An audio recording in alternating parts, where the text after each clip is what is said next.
காஷ்மீரில் இருந்து அசாமின் திப்ருகர் செல்லும் திப்ருகர் எக்ஸ்பிரஸ் ரயில் உத்தரப்பிரதேசத்தின் மோதிகஞ்ச் ஜிலாக்கி என்ற இடத்தில் தடம் புரண்டது. 4 ஏசி பெட்டிகள் உட்பட 10க்கும் மேற்பட்ட பெட்டிகள் தண்டவாளத்தில் இருந்து கீழே இறங்கின. இந்த விபத்தில் 4 பயணிகள் பலியானார்கள், 2 பேர் படுகாயமடைந்தனர். மீட்புப் பணிகள் தொடர்ந்து நடக்கிறது. உத்தரப்பிரதேச மாநிலத்தில் திப்ருகர் எக்ஸ்பிரஸ் ரயில் தடம் புரண்டதில் 4 பேர் பலியானார்கள், மேலும் பலர் காயமடைந்தனர். விபத்தில் பலியானவர்களின் குடும்பத்துக்கு தலா 10 லட்சம் ரூபாயும், படுகாயமடைந்தவர்களுக்கு தலா 2,50,000 ரூபாயும், சிறுகாயமடைந்தவர்களுக்கு தலா 50,000 ரூபாயும் வழங்கப்படும் என ரயில்வே அமைச்சகம் அறிவித்துள்ளது. உயர்மட்ட விசாரணைக்கு உத்தரவிட்டுள்ளதாகவும் தெரிவித்துள்ளது. காஷ்மீரில் சில நாட்களாக பயங்கரவாதிகள் தாக்குதல் நடத்தி வருகின்றனர். சில நாட்களுக்கு முன்பு 4 வீரர்கள் வீர மரணம் அடைந்தனர். அவர்களுக்கு ராணுவ வீரர்கள் பதிலடி கொடுத்து வருகின்றனர். இச்சூழலில் காஷ்மீரின் பாதுகாப்பு சூழ்நிலை குறித்து பிரதமர் மோடி ஆலோசனை நடத்தினார். இதில் பாதுகாப்பு அமைச்சர் ராஜ்நாத் சிங், உள்துறை அமைச்சர் அமித்ஷா உள்ளிட்டோர் பங்கேற்றனர். காவிரி ஒழுங்காற்றுக்குழு பரிந்துரைத்த நீரை வழங்க கர்நாடக அரசு மறுப்பு தெரிவித்து வரும் நிலையில் காவிரி மேலாண்மை ஆணையம் 24ஆம் தேதி கூடுகிறது. டெல்லியில் காவிரி மேலாண்மை ஆணைய தலைவர் S.K. ஹல்தர் தலைமையில் கூட்டம் நடக்கிறது. இதில் பங்கேற்குமாறு தமிழகம், கர்நாடகா, கேரளா, புதுச்சேரி மாநில அரசுகளுக்கு அழைப்பு விடுக்கப்பட்டுள்ளது. மெட்ராஸ் மாகாணம் தமிழ்நாடு என பெயர் மாற்றிய தினம் இன்று கடைபிடிக்கப்படுகிறது. இதையொட்டி முன்னாள் முதல்வர் அண்ணாதுரை தமிழ்நாடு பெயர் மாற்ற விழாவில் பேசிய காணொலியை பகிர்ந்து முதல்வர் ஸ்டாலின் வாழ்த்து தெரிவித்துள்ளார். நிதி ஆயோக் வெளியிட்டுள்ள நிலையான வளர்ச்சி இலக்குகள் குறியீடுகளில் தமிழகம் பிற மாநிலங்களை விட பல துறைகளில் பின்தங்கியிருப்பது தெரிய வந்துள்ளதாக அண்ணாமலை கூறியுள்ளார். தமிழக அரசின் நிர்வாக குளறுபடிகளையும் குறைபாடுகளையும் தமிழக பாஜக சுட்டிக்காட்டிய பல விஷயங்களை நிதி ஆயோக் அறிக்கை பிரதிபலித்துள்ளது. வழக்கம் போல திசை திருப்பும் முயற்சிகளில் ஈடுபடாமல் ஆக்கப்பூர்வமான நடவடிக்கைகளை திமுக அரசு மேற்கொள்ள வேண்டும் என்றும் தெரிவித்துள்ளார். குண்டர் தடுப்புச் சட்டத்தில் கைது செய்யப்பட்ட சவுக்கு சங்கருக்கு உச்சநீதிமன்றம் ஜாமீன் வழங்கியது. தடுப்பு காவல் விவகாரத்தில் சென்னை ஹைகோர்ட் முடிவெடுக்கும் வரை ஜாமீன் தொடரும். இந்த ஜாமீன் வேறு ஏதேனும் வழக்கில் சவுக்கு சங்கர் சிறையில் இருந்தால் பொருந்தாது என கோர்ட் தெரிவித்தது. நீட் வினாத்தாள் கசிவு ஒட்டுமொத்த தேர்வு முறையையும் எந்த வகையில் பாதித்தது என காரணம் தெரிவிக்க வேண்டும். இளங்கலை மருத்துவ கல்விக்கான நீட் தேர்வில் நடந்த குற்றச்சாட்டு நிரூபிக்கப்படாமல் மறு தேர்வுக்கு உத்தரவிட முடியாது என சுப்ரீம் கோர்ட் தலைமை நீதிபதி அமர்வு திட்டவட்டமாக தெரிவித்துள்ளது. சென்னை ஹைகோர்ட் பொறுப்பு தலைமை நீதிபதியாக இருந்த R. மகாதேவன், காஷ்மீர் ஹைகோர்ட் நீதிபதி கோட்டீஸ்வர் சிங் ஆகியோர் சுப்ரீம் கோர்ட் நீதிபதியாக நியமிக்கப்பட்டனர். அவர்கள் இருவரும் இன்று சுப்ரீம் கோர்ட் நீதிபதியாக பதவியேற்றுக் கொண்டனர். அவர்களுக்கு தலைமை நீதிபதி சந்திரசூட் பதவி பிரமாணம் செய்து வைத்தார். மத்திய மேற்கு மற்றும் அதை ஒட்டிய வடமேற்கு வங்கக்கடலில் குறைந்த காற்றழுத்த தாழ்வு பகுதி உருவானதாக சென்னை வானிலை ஆய்வு மையம் தெரிவித்துள்ளது. அடுத்த 3 நாளில் வடமேற்கு திசையில் நகர்ந்து மேலும் வலுப்பெற்று ஒடிசா கடற்கரை பகுதி நோக்கி நகரும் என கணித்துள்ளது. தமிழகத்தின் சட்டம் ஒழுங்கு நிலைமை குறித்து தலைமை செயலாளர் சிவதாஸ் மீனா உயர் அதிகாரிகளுடன் ஆலோசனை நடத்தினார். இந்த ஆலோசனைக் கூட்டத்தில் உள்துறை செயலாளர் Dheeraj Kumar, DGP Shankar Jiwal, Chennai police commissioner Arun உள்ளிட்டோர் பங்கேற்றனர். சனாதன தர்மம் என்பது அரண்மனையில் இருந்து தோன்றியது இல்லை, அது ஆசிரமத்திலிருந்தும் வனத்திலிருந்தும் வந்தது. மனித நலனில் அக்கறை கொண்டது என RSS தலைவர் மோகன் பாகவத் கூறினார். நாட்டின் எதிர்காலம் குறித்து ஒருபோதும் கவலை வேண்டாம், நாட்டின் நல்ல விஷயத்திற்காக பலர் உழைக்கின்றனர் என்றும் தெரிவித்தார். இலங்கை சிறையில் உள்ள 26 மீனவர்கள் மற்றும் படகுகளை விடுவிக்க மத்திய அரசு நடவடிக்கை எடுக்க உத்தரவிடக் கோரி ஹைகோர்ட் மதுரை கிளையில் வழக்கு தொடரப்பட்டது.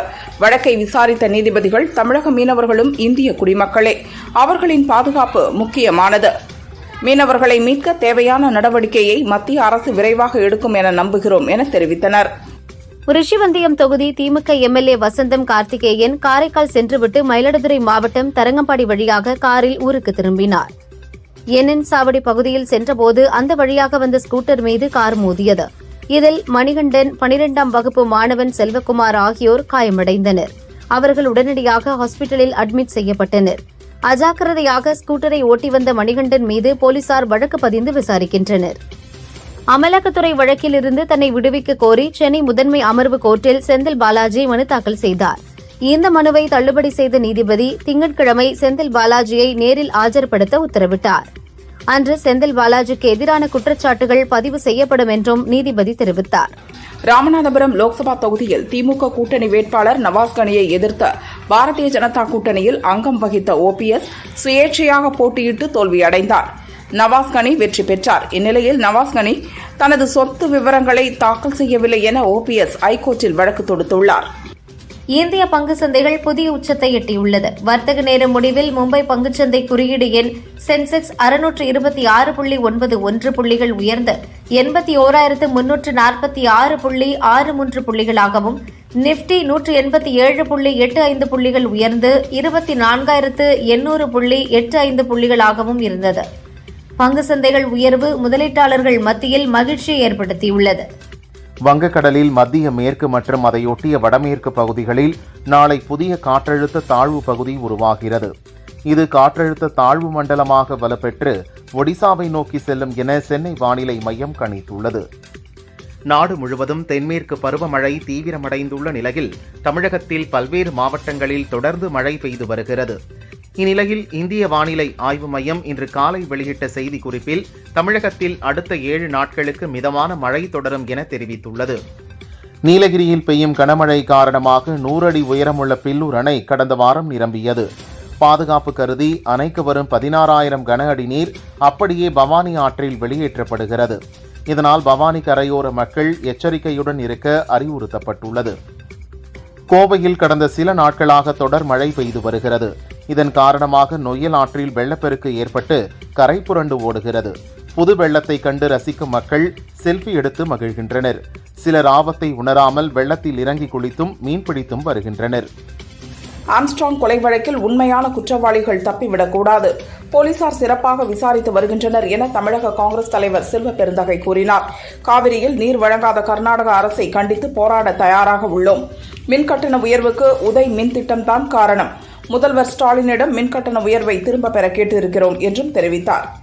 காவிரி மேலாண்மை ஆணையத்திற்கு அணையை நிர்வகிக்கும் பொறுப்பு வழங்க வேண்டும். அப்போதுதான் காவிரி நீரில் நிரந்தர தீர்வு காண முடியும் என்றும், இது தொடர்பாக தமிழக அரசு சுப்ரீம் கோர்ட்டில் வழக்கு தொடர வேண்டும் எனவும் பாமக நிறுவனர் ராமதாஸ் வலியுறுத்தியுள்ளார். அதிமுகவை ஒருங்கிணைக்கும் முயற்சியாக சசிகலா சுற்றுப்பயணத்தை தொடங்கியுள்ளார்.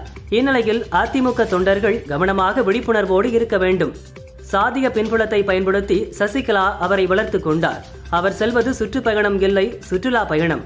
சசிகலாவுக்கு எப்போதுமே அதிமுகவில் இடமில்லை என RB உதயகுமார் தெரிவித்துள்ளார். ஆம்ஸ்ட்ராங் கொலை வழக்கில் கைதான திருவல்லிக்கேணி மேற்கு பகுதி அதிமுக இணைச் செயலாளர் மலர்கொடி கட்சியிலிருந்து நீக்கப்பட்டுள்ளார். கட்சி கோட்பாடுகளை மீறி அவப்பெயர் ஏற்படுத்தியதால் அடிப்படை உறுப்பினர் உள்ளிட்ட அனைத்து பொறுப்புகளிலிருந்தும் நீக்கப்பட்டுள்ளதாக அதிமுக பொதுச் செயலாளர் பழனிசாமி அறிவித்துள்ளார். தமிழகத்திற்கு காவிரி நீரை தரமறுக்கும் கர்நாடக அரசை கண்டித்து தமிழகம் முழுவதும் ஜூலை 25ஆம் தேதி ஆர்ப்பாட்டம் நடத்தப்படும் என தேமுதிக அறிவித்துள்ளது. தமிழகத்தில் ரேஷன் பொருட்கள் தட்டுப்பாடு, மின்கட்டண உயர்வு ஆகியவற்றை கண்டித்தும் ஆர்ப்பாட்டம் நடத்தப்படும் என பொதுச் செயலாளர் பிரேமலதா கூறினார். மகாராஷ்டிராவில் நடந்த பகுஜன் சமாஜ் கட்சியின் தேசிய செயற்குழு கூட்டத்தில் மேடையிலேயே ராஜ்யசபா MP ரம்ஜி கௌதமை பெண் நிர்வாகி ஒருவர் கன்னத்தில் அறைந்தார். அனைவரும் அதிர்ச்சியடைந்த நிலையில் MPயை மற்ற நிர்வாகிகள் அழைத்து சென்றனர்.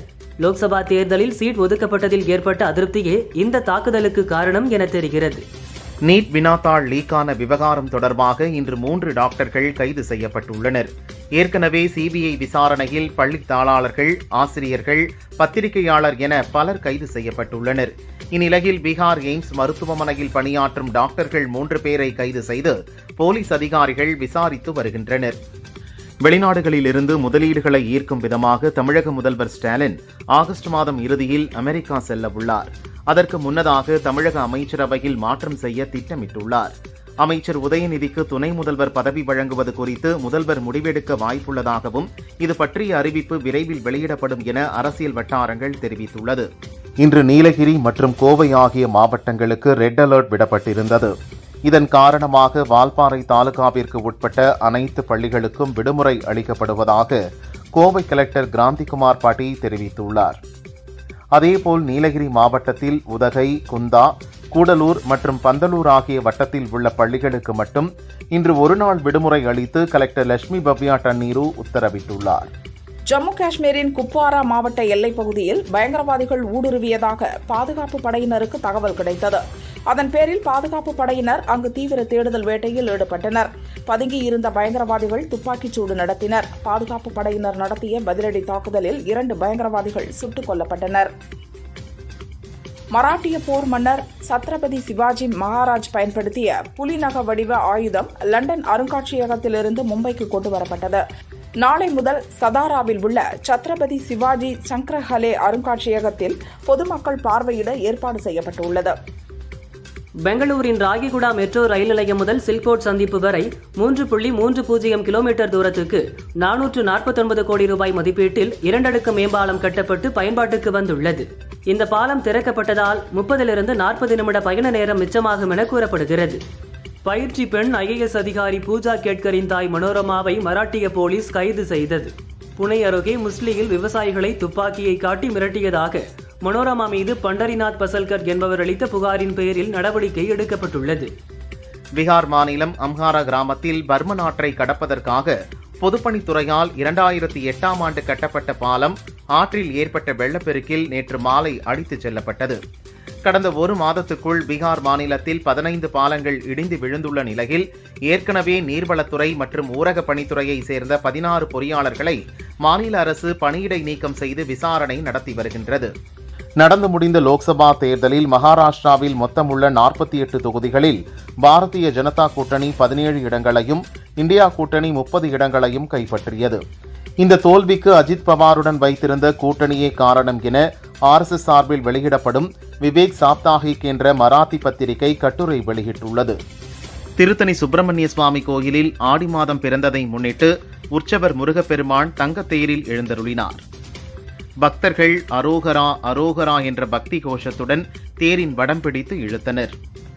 திருப்பதி ஏழுமலையான் கோயிலில் மத்திய சாலை மற்றும் போக்குவரத்து துறை அமைச்சர் நிதின் கட்கரி இன்று காலை நடைபெற்ற தோமாலை சேவையில் பங்கேற்று சாமி தரிசனம் செய்தார். பின்னர் கோயிலில் உள்ள ரங்கநாதர் மண்டபத்தில் இணை செயலதிகாரி வீரபிரம்மம் தீர்த்த பிரசாதங்களை வழங்கி வேத பண்டிதர்கள் மூலம் ஆசீர்வாதம் செய்து வைத்தார். திருப்பதி ஏழுமலையான் கோயிலில் கடந்த 6 மாதத்தில் ரூபாய் 670.21 கோடி உண்டியலில் காணிக்கையாக கிடைத்துள்ளதாக கோயில் நிர்வாகம் தெரிவித்துள்ளது. சர்தார் 2 படப்பிடிப்பு தளத்தில் நடந்த சண்டை காட்சியில் 20 அடி உயரத்தில் இருந்து சண்டை பயிற்சியாளரான ஏழுமலை என்பவர் தவறி கீழே விழுந்தார். மார்பு மற்றும் வயிற்று பகுதியில் பலமாக அடிபட்டு சம்பவ இடத்திலேயே இறந்தார். ஏழுமலையின் உடலுக்கு நடிகர் கார்த்தி அஞ்சலி செலுத்தினார். தென்காசி மாவட்டம் பண்பொழியில் உள்ள திருமலை குமாரசாமி கோயிலுக்கு நடிகர் யோகி பாபு வந்தார். அங்கு சாமி தரிசனம் செய்த அவர் தங்கரதம் இழுத்து நேர்த்திக்கடன் செலுத்தினார். புதுக்கோட்டை மாவட்டம் KV கோட்டை அரசு உயர்நிலைப் பள்ளியில் புதிதாக 2 வகுப்பறை கட்டடங்கள் கட்டப்பட்டன. இந்த கட்டடத்தை அமைச்சர் மெய்யநாதன் ஆய்வு செய்தார். அந்த கட்டடங்கள் திறப்பு விழாவுக்கு முன்பே சேதமடைந்தது தெரியவந்தது. ஒப்பந்ததாரர் மற்றும் இன்ஜினியரை அமைச்சர் கடுமையாக திட்டினார். விரைவில் அனைத்தையும் சரி செய்ய வேண்டும் என உத்தரவிட்டார். புதுக்கோட்டை மாவட்டம் வேங்கை வயல் கிராமத்தில் உள்ள நீர்த்தேக்க தொட்டியில் மனித கழிவு கலந்த விவகாரம் தமிழகத்தையே உலுக்கியது. 546 நாட்கள் ஆகியும் குற்றவாளிகளை பிடிக்க முடியாமல் CBCID போலீசார் திணறி வருகின்றனர். இந்த வழக்கில் குற்றப்பத்திரிகை தாக்கல் செய்ய மேலும் 1 மாத காலம் அவகாசம் கேட்டு புதுக்கோட்டை கோர்ட்டில் CBCID போலீசார் 14வது முறையாக மனு தாக்கல் செய்துள்ளனர். திருச்சி சமயபுரம் கோயிலுக்கு பாத யாத்திரை சென்றபோது நடந்த சாலை விபத்தில் 5 பக்தர்கள் பலியாகினர். ஒருவர் படுகாயமடைந்தார். பலியானவர்களின் குடும்பத்துக்கு தலா 2 லட்சம் ரூபாயும் படுகாயம் அடைந்தவருக்கு 50,000 ரூபாயும் வழங்க முதல்வர் ஸ்டாலின் உத்தரவிட்டார். அதன்படி அமைச்சர்கள் ரகுபதி, மெய்யநாதன் ஆகியோர் நேரில் சென்று நிவாரணத் தொகைக்கான காசோலையை வழங்கினர். தூத்துக்குடி பனிமய மாதா பேராலயத்தின் 442ஆம் ஆண்டு திருவிழா ஜூலை 26ஆம் தேதி முதல் ஆகஸ்ட் 5ஆம் தேதி வரை நடக்க உள்ளது. 10ஆம் நாளான ஆகஸ்ட் 5ஆம் தேதி தூத்துக்குடி மாவட்டம் முழுவதும் உள்ளூர் விடுமுறை விடப்படும் என மாவட்ட கலெக்டர் லட்சுமிபதி அறிவித்துள்ளார். அதற்கு பதிலாக ஆகஸ்ட் 10ஆம் தேதி சனிக்கிழமை வேலை நாள் என்றும் தெரிவித்துள்ளார். திருவேற்காட்டில் நடந்து சென்ற பெண் மீது அரசு பஸ் மோதியதால் அந்த பெண் சாலையோர தடுப்பு கம்பிக்கும் பஸ்ஸுக்கும் இடையே சிக்கி பரிதாபமாக பலியானார். சம்பவம் குறித்து விசாரிக்கப்படுகிறது. நீலகிரி மாவட்டம் பந்தலூர் அருகே உள்ள பன்னிப்புழாவில் பாபு என்பவரின் வாழைத்தோப்பில் 4 யானைகள் சோலார் மின்வேலிகளை தள்ளிவிட்டு 700க்கும் மேற்பட்ட வாழை மரங்களை சேதப்படுத்தின. பாதிக்கப்பட்ட விவசாயிக்கு பெரும் நஷ்டம் ஏற்பட்டுள்ளது. தமிழக அரசு இழப்பீடு வழங்க வேண்டும் என வலியுறுத்தினார். நீலகிரி மாவட்டம் உதகை எமரால்டு சாலை முள்ளிக்குறை அருகே பலத்த காற்று வீசியதால் 5 மரங்கள் வேரோடு சாய்ந்தன.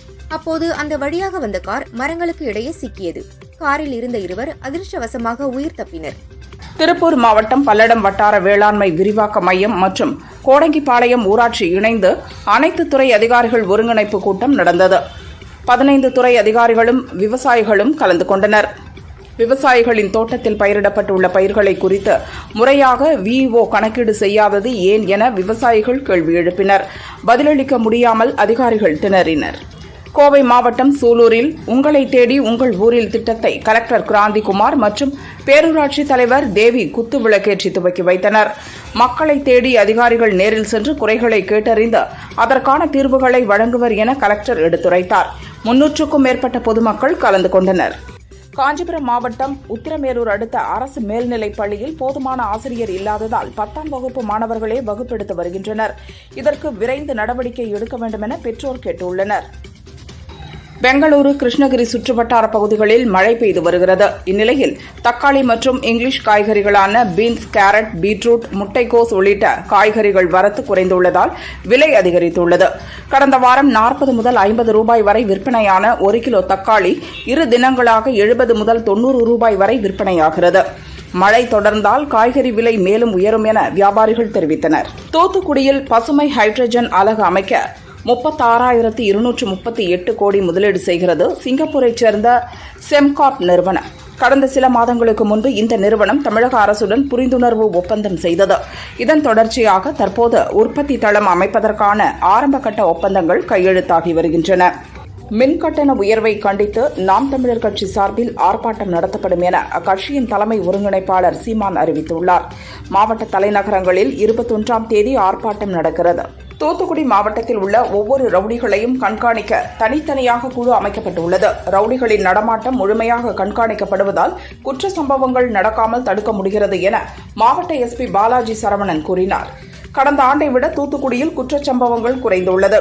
340 ஹாட்ஸ்பாட் இடங்கள் அடையாளம் காணப்பட்டு தொடர்ந்து கண்காணிக்கப்படுகிறது என்றும் தெரிவித்தார். புதுச்சேரி காலாப்பட்டு மத்திய சிறைச்சாலையில் இன்று 80க்கும் மேற்பட்ட போலீசார் சிறைச்சாலை முழுவதும் அதிரடி சோதனையில் ஈடுபட்டனர். அப்போது 2 செல்போன் மற்றும் 3 பேட்டரிகள், 10க்கும் மேற்பட்ட கூர்மையான ஆயுதங்கள் கண்டறியப்பட்டு சிறைச்சாலை காவல் கண்காணிப்பாளர் பாஸ்கரிடம் ஒப்படைக்கப்பட்டது.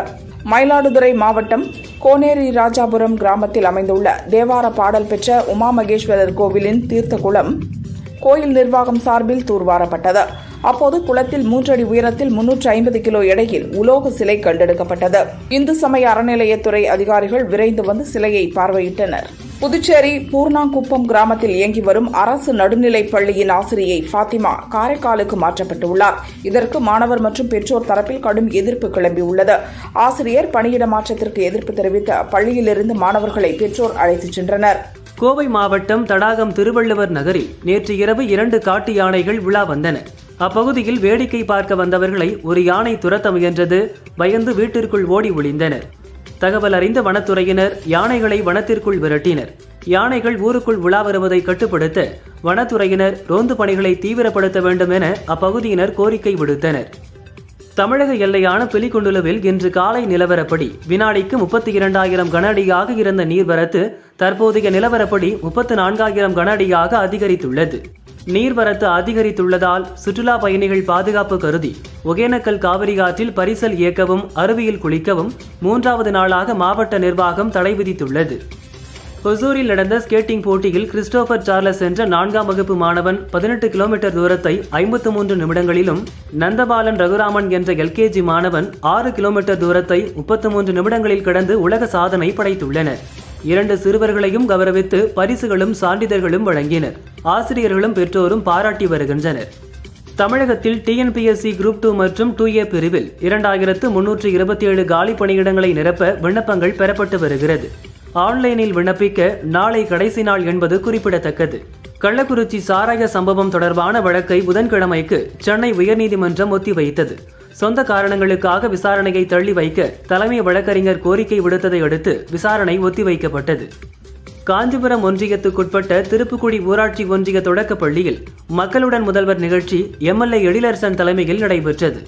அப்போது முதியோர் உதவித்தொகை வாங்க காத்திருந்த மூதாட்டியுடன் தரையில் அமர்ந்த எழிலரசன் மனு எழுதி கொடுத்து அதிகாரிகளிடம் உடனடியாக நடவடிக்கை எடுக்க உத்தரவிட்டார். தென்காசி மாவட்டத்தில் மழை குறைந்ததால் குற்றால அருவிகளில் குளிக்க சுற்றுலா பயணிகளுக்கு அனுமதி வழங்கப்பட்டது. மெயின் அருவி, 5 அருவி, பழைய குற்றாலம் அருவிகளில் சுற்றுலா பயணிகள் குளித்து மகிழ்ந்தனர். இந்தியன் 2 திரைப்படத்தில் இ-சேவை மையம் குறித்து தவறான தகவல் இடம்பெற்றுள்ளது. அவற்றை நீக்காவிட்டால் இயக்குனர் சங்கர் மீது கலெக்டரிடம் புகார் அளிக்கப்படும் என திண்டுக்கல் இ-சேவை மைய உரிமையாளர் நல சங்கத்தினர் அறிவித்துள்ளனர். நடவடிக்கை எடுக்காவிட்டால் ஆர்ப்பாட்டம் நடத்துவதோடு மட்டுமின்றி கோர்ட்டிலும் வழக்கு தொடர்வோம் என்றும் தெரிவித்தனர். திண்டுக்கல்லில் மாநில அளவிலான ஹேண்ட்பால் போட்டிகள் நடந்தன. 38 மாவட்டத்தைச் சேர்ந்த அணிகள் பங்கேற்று விளையாடின. இறுதிப் போட்டியில் திண்டுக்கல் காஞ்சிபுரம் அணிகள் மோதின. இறுதியில் 29க்கு 16 என்ற கோல் கணக்கில் திண்டுக்கல் அணி வெற்றி பெற்றது. நடிகர் போஸ் வெங்கட் பங்கேற்று வெற்றி பெற்றவர்களுக்கு பரிசுகள் வழங்கி பாராட்டினார்.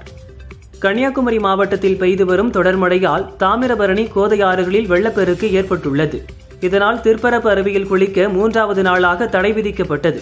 ஆற்றங்கரையோரம் வசிக்கும் பொதுமக்கள் பாதுகாப்பாக இருக்குமாறு மாவட்ட நிர்வாகம் அறிவுறுத்தியுள்ளது. கோவை மேட்டுப்பாளையம் செல்லும் சாலையில் தனியார் பஸ்களுக்கு கடந்த 6 ஆண்டுகளாக போக்குவரத்து துறை டைமிங் ஒதுக்காமல் உள்ளது. இதனால் தனியார் பஸ்கள் ஆட்களை ஏற்றுவதற்காக போட்டி போட்டு அதிவேகமாக செல்கின்றன. அடிக்கடி விபத்துகள் ஏற்படுத்தி உயிர்களை காவு வாங்கி வருகின்றன. 5 ஆண்டுகளில் 90க்கும் மேற்பட்டோர் சாலை விபத்தில் இறந்துள்ளதாக தகவல் வெளியாகி அதிர்ச்சியை ஏற்படுத்தியுள்ளது. போக்குவரத்து துறை நடவடிக்கை எடுக்க பொதுமக்கள் வலியுறுத்தினர்.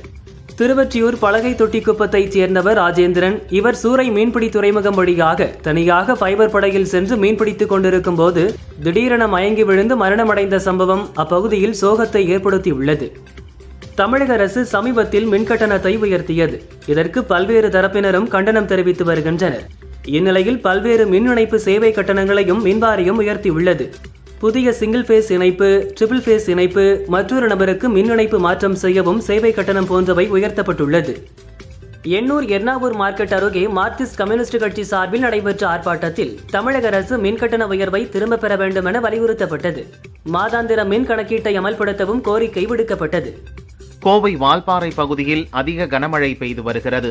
மழைநீர் சூழ்ந்துள்ள பகுதிகளான காமராஜர் நகர், அண்ணா நகர், துளசிங்க நகர், எம்ஜிஆர் நகர், வாழைத்தோட்டம், சிறுவர் பூங்கா உள்ளிட்ட குடியிருப்பு பகுதிகளை நகராட்சி தலைவர் அழகு சுந்தரவள்ளி ஆய்வு செய்தார். கவுன்சிலர், திமுக நகர செயலாளர் மற்றும் அதிகாரிகள் உடனிருந்தனர். கோவையில் தொடர்ந்து மழை பெய்து வருவதால் காய்கறி உற்பத்தி குறைந்துள்ளது. வெளிமாவட்டம் மற்றும் மாநிலங்களில் இருந்து கோவைக்கு வரும் காய்கறிகளின் வரத்தும் குறைந்துள்ளதால் தக்காளி, பெரிய வெங்காயம், பீன்ஸ், அவரை, பாகற்காய் உட்பட காய்கறிகளின் விலை உயர்ந்துள்ளது. மேலும் பழங்களின் விலையும் உயர்ந்துள்ளது. பொதுமக்கள் பெரிதும் அதிர்ச்சி அடைந்துள்ளனர். வரும் நாட்களில் காய்கறி மற்றும் பழங்களின் விலை குறைய வாய்ப்புள்ளதாக வியாபாரிகள் தெரிவித்தனர். சென்னையிலிருந்து கோவை நோக்கி வந்த ஆம்னி பஸ் ஒன்று ஈரோடு அருகே சென்றபோது பஸ்ஸின் முன்பகுதி தீ பற்றியது. அதிர்ச்சியடைந்த டிரைவர் கார்த்திகேயன் பயணிகளை உடனடியாக வெளியேற்றினார். அதிர்ஷ்டவசமாக பயணிகள் உயிர் தப்பினர். தகவல் அறிந்த தீயணைப்பு துறையினர் தீயை போராடி அணைத்தனர். சித்தோடு போலீசார் விசாரணை நடத்தி வருகின்றனர். சென்னை கொடுங்கையூர் எருக்கஞ்சேரி பகுதியில் 3 வயது குழந்தை வீட்டில் விளையாடிக் கொண்டிருந்த போது எதிர்பாராத விதமாக வீட்டில் உள்ள பாத்திரத்தில் மாட்டிக்கொண்டது. தீயணைப்பு வீரர்கள் அரை மணி நேரம் போராடி குழந்தையை மீட்டனர். திமுக அரசின் நிர்வாக சீர்கேடுகள் குறித்து வீடு வீடாக சென்று துண்டு பிரசுரங்கள் வழங்கும் பணியை அனைத்து மாவட்டங்களிலும் அதிமுக நிர்வாகிகள் துவக்கியுள்ளனர். அதில் கள்ளக்குறிச்சி கள்ளச்சாராய மரணங்கள், கஞ்சா மற்றும் போதைப்பொருள் நடமாட்டம், சட்டம் ஒழுங்கு சீர்கேடு, தொடர் கொலைகள் ஆகியவற்றுக்கு எதிர்ப்பு தெரிவித்து முதல்வர் ஸ்டாலின் ராஜினாமா செய்ய வலியுறுத்தும் வாசகங்களும் இடம்பெற்றுள்ளன. திருவள்ளூர் மாவட்டம் கும்மிடிப்பூண்டி சுற்று வட்டார பகுதிகளில் உள்ள பல்வேறு கோவில்களில் இருந்து 11 கோபுர கலசங்களை மர்ம நபர்கள் திருடிச் சென்றனர். சிசிடிவி கேமராக்களில் பதிவான காட்சிகளின் அடிப்படையில் போலீசார் மர்ம நபர்களை தேடி வருகின்றனர். கன்னியாகுமரி மாவட்டம் வியனூர் பே ஓட்டுவிளை பகுதியைச் சேர்ந்தவர் மோகன்தாஸ். தொழிலதிபரான இவரது வீட்டுக்குள் நள்ளிரவில் முகமூடி அணிந்து புகுந்த மர்ம நபர்கள் மோகன்தாஸை கம்பியால் தாக்கினர். அவரது மகள் அக்ஷயா கழுத்தில் கத்தியை வைத்து மிரட்டி பீரோவில் இருந்த 200 சவரன் நகை, ரூபாய் 50,000 ஆகியவற்றை கொள்ளையடித்து சென்றனர். காயமடைந்த அவர் மார்த்தாண்டம் ஹாஸ்பிட்டலில் அட்மிட் செய்யப்பட்டார். போலீசார் விசாரிக்கின்றனர். திருப்பத்தூர் மாவட்டம் வாணியம்பாடி பேருந்து நிலையத்தில் கள்ளச்சாராய பாக்கெட் விற்பனை செய்த நேதாஜி நகர் பகுதியைச் சேர்ந்த கலீல் என்பவரை போலீசார் கைது செய்தனர். அவரிடமிருந்து 20 பாக்கெட் கள்ளச்சாராயத்தை பறிமுதல் செய்த போலீசார் விசாரித்து வருகின்றனர். கோவை சௌரிபாளையத்தைச் சேர்ந்த சுஜித் கண்ணா என்ற 17 வயது சிறுவன் தனது தந்தையின் விலை உயர்ந்த காரில் பீளமேடு நோக்கி சென்றான். முன்னே சென்ற டாக்ஸியை முந்த முயன்றபோது கார் கட்டுப்பாட்டை இழந்து தாறுமாறாக ஓடியது. மேம்பால பணியில் ஈடுபட்டிருந்த அக்ஷய் என்ற ஊழியர் மீது வேகமாக இடித்துவிட்டு அருகில் இருந்த தடுப்புச் சுவர் மீது மோதி கார் தீப்பற்றியது. மேம்பால பணியாளர்கள் சிறுவனை மீட்டனர். மேம்பால பணியாளர் அக்ஷய் சம்பவ இடத்திலேயே இறந்தார். போலீசார் சிறுவன் மற்றும் சிறுவனின் தந்தை மோகன்ராஜ் உட்பட 3 பேர் மீது வழக்கு பதிவு செய்து விசாரணை நடத்தி வருகின்றனர். தஞ்சாவூர் மாவட்டம் பாபநாசம் அருகே மும்முனை மின்சாரம் செல்லும் கம்பி அறுந்து விழுந்தது தெரியாமல் வயலுக்கு சென்ற விவசாயி வெங்கடேஷ் மின்சார கம்பியை மிதித்ததால் மின்சாரம் தாக்கி இறந்தார். சம்பவ இடத்திற்கு உடனடியாக விரைந்து வந்த மின்சார ஊழியர்கள் மின்சாரத்தை துண்டித்தனர். பாபநாசம் போலீசார் வழக்கு பதிந்து விசாரிக்கின்றனர்.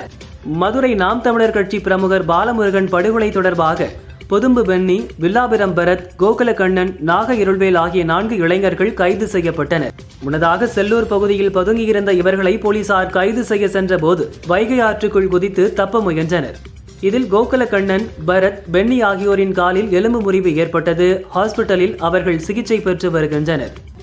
ஆன்லைன் மூலம் சுற்றுலா செல்ல ஏற்பாடுகள் செய்யப்படும் என இந்தியா முழுவதும் மோசடி செய்த 42 வழக்குகளில் தொடர்புடைய ஹரியானா மாநிலத்தைச் சேர்ந்த அஜய் மேளா மற்றும் ஒசாமா கான் ஆகிய இருவரை புதுச்சேரி இணையவழி போலீசார் கைது செய்து சிறையில் அடைத்தனர். திருச்சி KK நகர் பகுதியைச் சேர்ந்த தொழிலதிபர் மணிகண்டனிடம் தொழில் சம்பந்தமாக காரைக்குடியைச் சேர்ந்த பாலு, கணேசன் ஆகியோர் அறிமுகமாகினர். இவர்கள் இருவரும் தனது நண்பர்களுடன் சேர்ந்து ஆயுதங்களை காட்டி மிரட்டி மணிகண்டனை கடத்தி சென்றனர். பின்னர் 16 லட்சம் ரூபாயை பறித்துவிட்டு தப்பி சென்றனர். போலீசார் அவர்களை தேடி வருகின்றனர். ஆந்திராவில் பல்நாடு மாவட்டம் வினுகுண்டாவில் YSR காங்கிரஸ் இளைஞரணி தலைவரை தெலுங்கு தேச நிர்வாகி வெட்டி கொலை செய்த சம்பவம் பெரும் பரபரப்பை ஏற்படுத்தியுள்ளது. திருப்பதி ஏழுமலையான் கோயிலில் போலி ஆதார் கார்டு மூலம் டிக்கெட் பெற்று தரிசனத்திற்கு வந்த பக்தரை பிடித்து விஜிலன்ஸ் அதிகாரிகள் போலீசில் ஒப்படைத்தனர். காலநிலை மாற்றத்தால் பூமியின் சுழற்சியில் மாற்றம் ஏற்பட்டுள்ளதாக விஞ்ஞானிகள் தெரிவித்துள்ளனர். காலநிலை மாற்றம் மற்றும் வெப்பமயமாதலின் விளைவாக வட மற்றும் தென் துருவங்களில் பனிக்கட்டிகள் மிக வேகமாக உருகி வருவதாக கூறியுள்ளனர். இதன் காரணமாக பூமியின் சுழற்சி வேகம் குறைந்துள்ளது. இதனால் பல்வேறு விளைவுகளை சந்திக்க நேரிடும் என விஞ்ஞானிகள் குறிப்பிடுகின்றனர். ஊழல் வழக்கில் அமெரிக்காவின் ஜனநாயக கட்சி MP பாப் மெனண்டேஸ் குற்றவாளி என நியூயார்க் கோர்ட் தீர்ப்பளித்துள்ளது. சட்டவிரோதமாக மாட்டிறைச்சியை ஏற்றுமதி செய்யும் தொழிலதிபர்களிடம் 4 கோடி ரூபாய் பணம் பெற்றதாக பதியப்பட்ட வழக்கின் அடிப்படையில் அவரை குற்றவாளி என கோர்ட் உறுதி செய்தது. சீனாவின் சிச்சுவான் மாகாணம் ஜிங்காங் நகரில் உள்ள வணிக வளாகத்தில் நேற்றிரவு தீ விபத்து ஏற்பட்டது. தீ விபத்தில் சிக்கி 8க்கும் மேற்பட்டோர் இறந்தனர். 30 பேர் பத்திரமாக மீட்கப்பட்டுள்ளனர். சம்பவ இடத்திற்கு விரைந்த 300க்கும் மேற்பட்ட தீயணைப்பு வீரர்கள் தீயை கட்டுக்குள் கொண்டு வரும் பணியில் ஈடுபட்டனர். ஓமன் கடலில் மூழ்கிய எண்ணெய் கப்பலில் இருந்து மாயமான இந்தியர்கள் உட்பட 13 பேரை மீட்கும் பணியில் இந்திய போர்க்கப்பல் INS தேஜ் ஈடுபட்டுள்ளது. இதுவரை 8 இந்தியர்கள், ஒரு இலங்கை நாட்டினர் மீட்கப்பட்டுள்ள நிலையில் மேலும் 5 இந்தியர்கள் உள்பட 7 பேரை தேடும் பணி தொடர்ந்து நடைபெற்று வருகின்றன. ஐநாவால் சர்வதேச பயங்கரவாதியாக அறிவிக்கப்பட்ட ஜெய்ஷ்-இ-முகமது பயங்கரவாத அமைப்பின் தலைவரான மசூத் அசார் பாகிஸ்தானின் பாபல்பூரில் திருமண நிகழ்ச்சி ஒன்றில் பங்கேற்று தற்கொலைப்படை தாக்குதலுக்கு ஆதரவாக பேசியுள்ளார். சர்வதேச பயங்கரவாதி மசூத் அசார் பாகிஸ்தானில் சுதந்திரமாக சுற்றி வரும் செய்தி வெளியாகி இருப்பது அந்நாட்டு அரசுக்கு சிக்கலை ஏற்படுத்தியுள்ளது. அமெரிக்க அதிபர் ஜோ பைடனுக்கு கோவிட் தொற்று இருப்பது உறுதி செய்யப்பட்டுள்ளது. ஏற்கனவே பாக்ஸ்லோவிட் கொரோனா தடுப்பூசி செலுத்தியிருக்கிறார். தேர்தல் பிரச்சாரத்தை முடித்துக்கொண்டு ஜெலாபர் திரும்புவார். அங்கு அவர் சுயமாக தனிமைப்படுத்தப்படுவார். அங்கிருந்தபடி தனது அனைத்து கடமைகளையும் முழுமையாக செய்வார் என வெள்ளை மாளிகை தரப்பில் தெரிவிக்கப்பட்டுள்ளது. மொரீஷியஸின் கிராண்ட் பைஸ் என்ற பகுதியில் இந்தியாவின் நிதி உதவியுடன் கட்டப்பட்ட மருத்துவமனையை வெளியுறவுத்துறை அமைச்சர் ஜெய்சங்கர் நேற்று திறந்து வைத்தார். நவீன வசதிகளுடன் இந்த மருத்துவமனை கட்டப்பட்டுள்ளது. இதில் இந்தியாவின் பங்களிப்பும் இருப்பதை எண்ணி பெருமை கொள்கிறேன் எனவும் ஜெய்சங்கர் தெரிவித்தார். ஹிந்தி சினிமாவின் பிரபல நடிகை தபு தமிழ், தெலுங்கு உள்ளிட்ட தென்னிந்திய மொழிகளிலும் நடித்துள்ளார். தற்போது அஜய் தேவ்கன் உடன் அவுரான் மெயின் கஹான் தப்தா என்ற படத்தில் நடித்துள்ளார். நீரஜ் பாண்டே இயக்கியுள்ளார். ஆகஸ்ட் 2 படம் ரிலீஸ் ஆக உள்ளது. தபு கூறுகையில், எனக்கு தொடர்ந்து 30 வயது பின்னாக நடிக்க வாய்ப்புகள் வருகின்றன. ஆனால் மறுத்துவிட்டேன். இனி அப்படி நடிக்க முடியும் என்று தோன்றவில்லை. என் வயதை ஒட்டிய வேடத்தில் மட்டுமே நடிக்க முடிவெடுத்துள்ளேன் என்றார். 52 வயதை கடந்த தபு இன்னும் திருமணம் செய்யவில்லை. ஹிந்தி நடிகர் அமிதாப் பச்சனின் வாரிசு நடிகர் அபிஷேக் பச்சன். அவர் நடித்த சில படங்கள் வெற்றி அடைந்தாலும் இன்னும் முதல் வரிசைக்கு வர போராடி வருகிறார். இந்நிலையில் சுஜாய் கோஷ் இயக்கத்தில் ஷாருக் கான் நடிக்கும் கிங் படத்தில் வில்லனாக நடிக்கிறார். இது பற்றி, வாழ்த்துக்கள் அபிஷேக், இதுதான் சரியான நேரம் என அமிதாப் பதிவிட்டுள்ளார். கணவர் நாக சைத்தன்யா உடன் பிரிவு, தசை அழற்சி நோய் பாதிப்பு என பல சிரமங்களை நடிகை சமந்தா சந்தித்தார். அவர் கூறுகையில், கடந்த 3 ஆண்டுகளில் என் வாழ்க்கையில் நடந்த விஷயங்கள் நடந்திருக்க கூடாது என்றுதான் நினைக்கிறேன். என்றாலும் எதுவும் நம் கையில் இல்லை. அனைவர் வாழ்க்கையிலும் பிரச்சனைகள், வலிகள் இருக்கிறது. அதை நாம் எப்படி கடக்கிறோம் என்பதுதான் முக்கியம். அந்த வலியை நாம் கடந்துவிட்டால் நாம் வெற்றியாளர்கள்தான். தற்போது நான் வலிமையானவளாக உணர்கிறேன். வலியை கடந்த வலிமை பெற ஆன்மீகம் எனக்கு உதவியது என்றார். மறைந்த நடிகை ஸ்ரீதேவியின் மகளான ஜான்வி கபூர் ஹிந்தி தவிர்த்து தெலுங்கில் நடிக்கிறார். தற்போது ஜூனியர் NTR உடன் தேவாரா படத்தில் நடிக்கிறார். அடுத்து ராம் சரண் ஜோடியாக ஒரு படத்தில் நடிக்க உள்ளார். இது தவிர்த்து நடிகர் நானியை வைத்து ஸ்ரீகாந்த் மீண்டும் இயக்க உள்ள ஒரு படத்தில் ஜான்வி நாயகியாக நடிக்கிறார். ஜான்வியின் முதல் தெலுங்கு படம் வெளியாகும் முன்பே அடுத்தடுத்து 3 பட வாய்ப்புகளை அவர் பெற்றுள்ளார். இயக்குனர் அறிவழகன் தற்போது ஆதியை வைத்து சப்தம் என்ற படத்தை இயக்கியுள்ளார். விரைவில் ரிலீஸாக உள்ளது. இந்த படத்திற்கு முன் அருண் விஜய், ஸ்டெஃபி பட்டேல், ரெஜினாவை வைத்து பார்டர் என்ற படத்தை இயக்கினார். சில பிரச்சனைகளால் படம் வெளியாகாமல் உள்ளது. இது பற்றி அறிவழகன் தனது X தளத்தில் 2018 பார்டர் கதை எழுதப்பட்டு 2021 படம் ரெடியானது. அதன்பின் நிறைய ஸ்பை படங்கள் வெளியாகிவிட்டன. இன்னும் இதுபோன்று பல படங்கள் வரலாம். பார்டர் படம் நேர்மையான முயற்சியுடன் ஒரு தனித்துவமான உயிர் கொண்ட படம். வெளியீட்டை எதிர்நோக்கி உள்ளேன் என்று ஏக்கத்துடன் குறிப்பிட்டார். பின்னர் என்ன நினைத்தாரோ தெரியவில்லை, இந்த பதிவை அறிவழகன் நீக்கிவிட்டார். 2ஆம் பாக படங்கள் என்றாலே பெரும்பாலும் ரசிகர்களுக்கு ஏமாற்றமே தருகிறது. சமீபத்தில் வெளியான கமலின் இந்தியன் 2 படமும் அப்படி அமைந்துள்ளது. இன்னும் பல 2ஆம் பாக படங்கள் தயாரிப்பில் உள்ளன. அதன்படி டிமாண்டி காலனி 2, சூதுகவும் 2, விடுதலை 2 ஆகிய படங்கள் அடுத்தடுத்து ரிலீஸ் ஆக உள்ளன. சர்தார் 2, சார்பட்டா பரம்பரை 2, துப்பறிவாளன் 2, 7G ரெயின்போ காலனி 2, தனிஒருவன் 2 ஆகிய படங்கள் தயாரிப்பில் உள்ளன. இவை தவிர்த்து கங்குவா 2, கைதி 2, தீரன் அதிகாரம் 1 2, விக்ரம் 2, ஜெயிலர் 2 ஆகியவையும் வரலாம்.